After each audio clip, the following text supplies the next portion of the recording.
My daughter-in-law called me on a Tuesday morning, not to check in, not to ask how my knee was doing after the surgery. She called to tell me that my son's old college friend and his entire family would be moving into the guest suite by the end of the month. "So we're going to need your room, Carol," she said, just like that, like she was asking me to move a vase off a shelf. I didn't say anything for a moment. I just stood there in my kitchen, the kitchen where I had cooked dinner 4 nights a week for the past 2.5 years, holding my coffee mug, listening to the silence on the line after she finished speaking. Then I laughed. A short, quiet laugh, the kind that surprises even you when it comes out. "Okay," I said. She sounded relieved. "Great. We were thinking 2 weeks would give you enough time to—" "That's fine," I told her. "I'll take care of it." And I did. Just not the way she expected. Let me take you back to the beginning, because this story doesn't start with that phone call. It starts about 3 years earlier, when my son called me crying. His name is David. He's 41 years old now, my only child, and when he cried on the phone that night, he sounded like he was 12 again. He and his wife, her name is Renee, had just found out their mortgage application was denied. They had found their dream home in a suburb outside of Charlotte, North Carolina. 4 bedrooms, a big backyard, good school district. They had already told their friends, already measured the walls for furniture. And then the bank said no. David had some gaps in his employment history from when he tried to start a business a few years back. Renee's credit wasn't strong enough to carry the loan alone. They were stuck. I was living in a 1-bedroom apartment in Asheville at the time. My husband, Ray, had passed 3 years before that. I had sold our house after he died because the memories were everywhere, and I couldn't afford the upkeep alone on my retirement income. I had settled into my little apartment, made it cozy, joined a book club, learned to make pottery on Thursday evenings. I had a life, small, quiet, mine. But David was crying, and I had savings money Ray and I had put aside our whole lives, money I had been careful with, money I thought of as my security. I didn't think about it very long. I offered to co-sign the mortgage. I offered to move in and contribute to the household expenses to make the monthly numbers work. And I offered to help with their 2 kids, my grandchildren, Sophie and Marcus, who were 6 and 4 at the time, so that Renee could go back to work full-time and they wouldn't need to pay for childcare. David told me I didn't have to do all of that. I told him I wanted to. That part was true. What I didn't say was that I also felt something shift in me when he called a purpose I hadn't quite found since Ray died.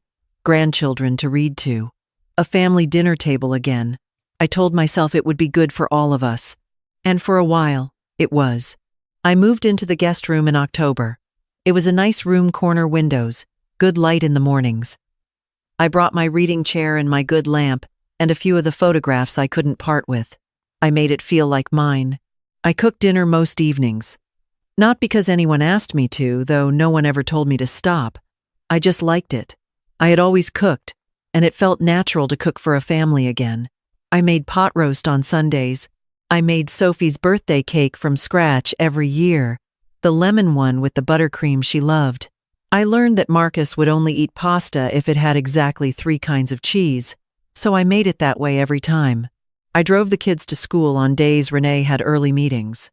I picked them up when they had half days. I sat with Sophie through 3 rounds of the stomach flu in 2 years, holding her hair back, changing her sheets, sleeping on the floor next to her bed so she wouldn't be scared in the dark. I paid my share of the utilities every month. I bought my own groceries and contributed to the household groceries too. I had paid for the new dishwasher when the old one broke, because David said they were tight that month and I didn't want Renee washing everything by hand. I had bought the Instant Pot because I saw Renee eyeing it online, and I thought it would make her life easier. I had bought the good set of pots and pans when I moved in, because the ones they had were thin and warped, and nothing cooked evenly. I didn't keep a ledger. That wasn't the point. The point was that this was my family, and I wanted to contribute. But looking back now, I can see clearly what I couldn't let myself see then. I was paying to stay. Not in money alone. In everything. Renee was never unkind to me, exactly. But there was always something just slightly off in the way she talked to me. A tone that was a degree or 2 below warm. She would make plans for the weekends without mentioning them to me until Friday evening, so I would scramble to move whatever I'd had in mind. She'd come home and walk past me on the couch and go straight upstairs without saying a word, even when I'd just spent 4 hours making dinner. She'd talk to David about household decisions, new furniture, a fence for the yard, repainting the living room, and I would hear about it afterward, like a tenant being notified. I was the grandmother, the help. Occasionally, the inconvenience. David loved me. I know he did. But David loved Renee more, which is how it should be. I never begrudged him that. What I did notice, slowly, quietly, was that my son had learned to look the other way when Renee looked through me. He'd change the subject when tension crept in.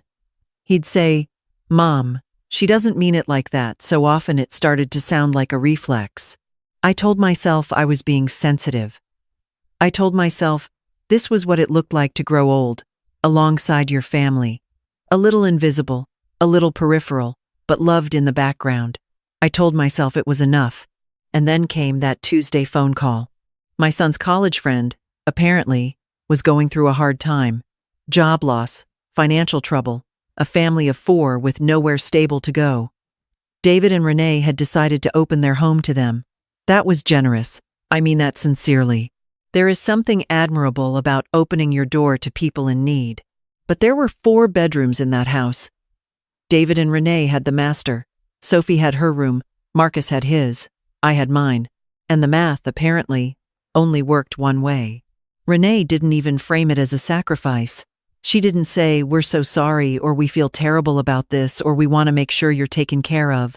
She said, "We're going to need your room," like she was reorganizing a closet. When I hung up the phone, I stood very still for a long time. I thought about my pottery class back in Asheville that I had given up. I thought about my book club friends whose names I barely remembered anymore because I had let those friendships go quiet. I thought about my apartment small, and mine that I had emptied out and handed back to the landlord because my son needed me. I thought about 3 years of dinners and school pickups and sick children and broken appliances and monthly checks and birthday cakes. And I thought, okay, if this is how it is, then let it be. I called my friend Dorothy that afternoon. Dorothy had been my closest friend for 30 years, ever since we worked together at the school district in our 40s. She had retired to a little house in Brevard, about 40 minutes from Charlotte, with a spare bedroom she'd been offering me for years. Every Christmas card, every birthday phone call, she'd say, "Carol, you know there's a room here whenever you want it." I had always laughed it off. I stopped laughing. "Dorothy," I said when she picked up, "is that room still available?" She didn't even pause. "I'll make up the bed tonight if you want." I spent the next 10 days doing things very quietly. I didn't tell David. I didn't tell Renee. I simply started making arrangements. I called a moving company and got a quote. I went through every room in the house carefully, without hurry, and I made note of everything that belonged to me. There was more than you might think.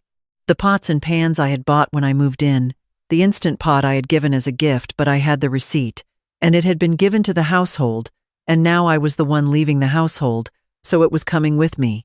The good baking sheets. The KitchenAid mixer I had brought from Asheville that lived on the counter, and that everyone had just quietly started using as if it had always been theirs. The throw blankets I had bought for the living room because the house had been cold last winter. The bookshelf in the hallway that I had found at an estate sale and refinished myself on a Saturday afternoon. I called my bank and quietly adjusted my automatic contributions to the joint household account David and I had set up for utilities and groceries. I gave the appropriate notice period, 30 days, before stopping entirely. I called the mortgage company. This one was important. When I had co-signed, my financial advisor had told me to keep copies of everything. I had. I made some calls, talked to a loan officer, and began the process of formally removing myself as co-signer now that David and Renee's financial picture had improved significantly over 3 years. It wasn't immediate, these things take time, but I set it in motion. On the last Thursday before the 2-week deadline Renee had given me, the moving company came while David was at work, and Renee was at her spin class, and the kids were at school. They were very efficient. I had everything labeled. The pots went, the pans went, the mixer went, the Instant Pot went, the baking sheets, The throw blankets, the bookshelf from the hallway, my reading chair, my lamp, my photographs. I stripped my room down to the mattress and the curtain rods that had come with the house. The movers loaded everything in 2.5 hours. I walked through the house one more time. I checked each room. In the kitchen, I opened the cabinet where the pots had been and looked at the empty shelf. In the living room, I looked at the couch that I hadn't bought, without the throw blankets I had. I left my key on the kitchen counter. Next to it, I placed an envelope with a handwritten note inside. Then, I walked out the front door, got in my car, and drove to Brevard. Dorothy was waiting on her porch when I pulled up. She had made soup. She had made up the room with the blue quilt she knew I loved because I had admired it once about 15 years ago, and she had remembered. That is the thing about real friendship. It remembers the small things. I sat at her kitchen table and ate soup and didn't say much for a while. She didn't ask me to. She just sat across from me and let me be quiet, which is a gift that not enough people know how to give. That evening I called David. I thought it was the right thing to do not to wait for him to come home and find the house altered. He answered on the second ring, chipper, unaware. "Hey Mom, what's up?" "I've moved out," I said. "I'm at Dorothy's. I'm safe and I'm fine. The key is on the kitchen counter." A very long pause. "What? Mom, the 2 weeks isn't even up yet." "I know. I finished early. I'm a good planner." "Where Dorothy and Brevard?" "Mom, that's why didn't you say anything? Why didn't you tell us you were doing this today?" "Renee told me she needed the room," I said. I gave her the room. Another silence. Then, quieter. "Mom, what did you take?" "Everything I paid for," I said. "The note on the counter has an itemized list if anyone needs it for reference." I heard him exhale. A long, slow exhale that sounded like a man beginning to understand something. "I have to go," I told him gently. "I'm having dinner with Dorothy. I love you, David. I mean that." I hung up. The note I had left on the counter was not angry. I want to be clear about that. I had written 3 drafts before I was satisfied with it, because I am 63 years old, and I have learned that words written in anger have a way of becoming the only words that get remembered. The note said that I was grateful for the time I had spent with their family, that I loved Sophie and Marcus with my whole heart, and intended to stay present in their lives, in whatever form was welcome, that I hoped David and Renee would be happy in their home, and that their friends would find their footing soon. And then it said, plainly, that I had taken the items I had purchased, as I was entitled to do, and that I had begun the process of removing myself from the mortgage, which I expected to be completed within 90 days, and that after that point, the full financial responsibility of the home would rest with the 2 of them, as it probably should have all along. No accusations, no guilt, just facts. The call came at 6:47 the following morning. It was Renee. I let it go to voicemail. She called again at 7:15. I let that one go too. David called at 8. I picked up. He was not chipper this time. He sounded like someone who had gone to make breakfast and found no pots, and then gone to put on a load of laundry and found no washing machine. Yes, that was mine too. I had bought it when the old one broke 18 months ago, and then come downstairs to find the hallway narrower without the bookshelf. "Mom," he said, "I need you to understand how much as there's a lot missing." "I know," I said. I was thorough. "The washing machine, Mom. I bought it, David, in March of last year. I have the receipt. A beat. Renee she's very upset. I imagine she is. She wants to talk to you. She's welcome to send a message when she's ready to have a calm conversation," I said. "I'm not hard to reach. Mom, can you come back? We can figure this out. We can make more space." "David." I kept my voice very even, very kind. "You have a 4-bedroom house. You chose how to use those bedrooms. I respect that. But I am 63 years old, and I am not a spare room to be reassigned based on what's convenient that month. I have a place to live. I have a friend who is genuinely glad to have me here. I am fine." He was quiet. "I will always be your mother," I told him. "I will always love you. But I am not coming back to that arrangement. What I gave those 2.5 years, I gave willingly. I don't regret it. But it's done now." He asked again, a few more times, over the next few days. Renee sent 2 long messages that swung between apologetic and defensive, in a way that felt like she was still working out what she actually wanted to say. I answered both of them calmly, briefly, without cruelty. Sophie called me from David's phone on a Saturday morning and asked when I was coming for her birthday. I told her I wouldn't miss it for anything in the world, that I would be there with the lemon cake, that she could count on me. I meant every word. Marcus sent me a drawing in the mail, a crayon drawing of me and him at the kitchen table, with what appeared to be an enormous bowl of 3-cheese pasta between us. I put it on Dorothy's refrigerator with a magnet shaped like a bluebird. That drawing nearly undid me, if I'm honest. It was the only time in those first few weeks that I sat down and cried. Not from regret, never from regret, but from the sheer size of the love I had for those 2 children, and the strangeness of loving someone so completely, while also knowing that you have to love yourself enough to leave. It has been 7 months now. I am still at Dorothy's, though I've started looking at small places to rent nearby. I want my own kitchen again. I want to cook when I feel like cooking and eat cereal for dinner when I don't. I want to take pottery back up. There's a studio in Brevard that does evening classes on Wednesdays.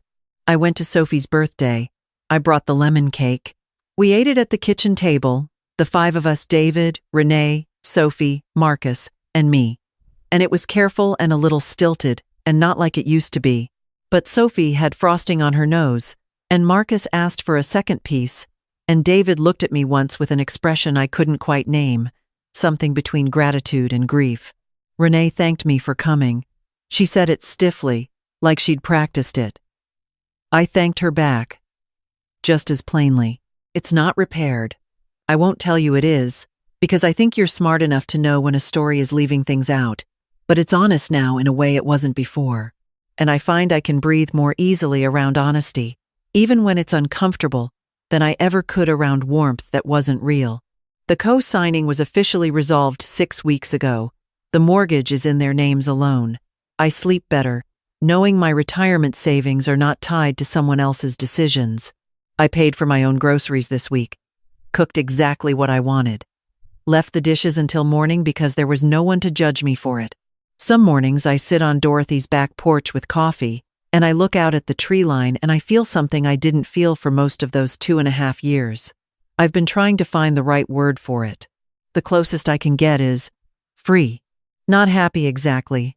Happiness comes and goes, and I've lived long enough to stop chasing it like it owes me something. But free, present, like I'm living my own life again instead of being a supporting character in someone else's. If you are someone who recognizes this story, if you are sitting in a room in someone else's home, making yourself smaller to fit, paying in ways that aren't always about money, I want to say something to you directly. You are allowed to leave. You are allowed to take what is yours. You are allowed to write a note without anger and walk out the front door and drive to the house of someone who is genuinely glad to see you. You are not a guest room to be reassigned, and the people who really love you, they will find a way to meet you at the table, even after everything. Maybe stiffly at first, maybe with things still unsaid, but they will come. Because love, when it's real, does not require you to disappear to survive. The birthday cake helped, I think. It always does.